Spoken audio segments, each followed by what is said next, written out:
तुम्हाला हे माहिती आहे का, दरवर्षी भारतामध्ये 12 लाख स्टुडंट्स जेई मेन्सची एक्झाम देतात आणि त्यापैकी फक्त जवळपास 2.5 लाख मुलं क्वालिफाय होतात. दरवर्षी नीटची एक्झाम 22 लाख स्टुडंट्स देतात आणि त्यापैकी फक्त जवळपास 10 ते 11 लाख स्टुडंट्स क्वालिफाय होतात आणि एमबीबीएसच्या सीट्स फक्त 1 लाख आहेत.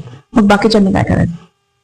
दरवर्षी भारतामध्ये 15 लाख इंजिनियर्स ग्रॅज्युएट होतात आणि त्यापैकी अनेक इंजिनियर्स जॉब न मिळाल्यामुळे झोमॅटो, स्विगी, अमेझॉन, फ्लिपकार्टचे डिलिव्हरी एजंट्स म्हणून काम करतात. कन्स्ट्रक्शन साईट्स वरती पण काम करतात.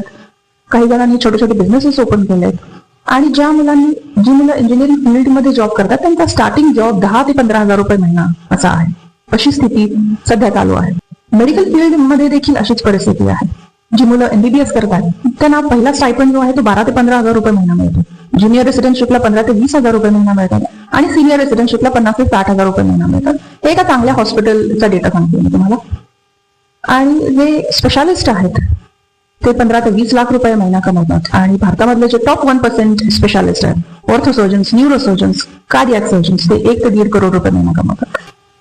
सेम शिक्षण आहे पण करिअर्समध्ये केवढा फरक आहे आणि याच्यामध्ये फक्त एकच कारण आहे, करिअर गायडन्स. ज्या मुलांना योग्य ते करिअरचं मार्गदर्शन मिळतं ती मुलं टॉप 1% मध्ये पोहोचतात. मला जर टॉप 1% करिअर करायचं असेल, करिअरमध्ये जर यश मिळवायचं असेल आणि तुमच्या आईवडिलांची स्वप्न पूर्ण करायची असतील तर टिझरला संपर्क करा.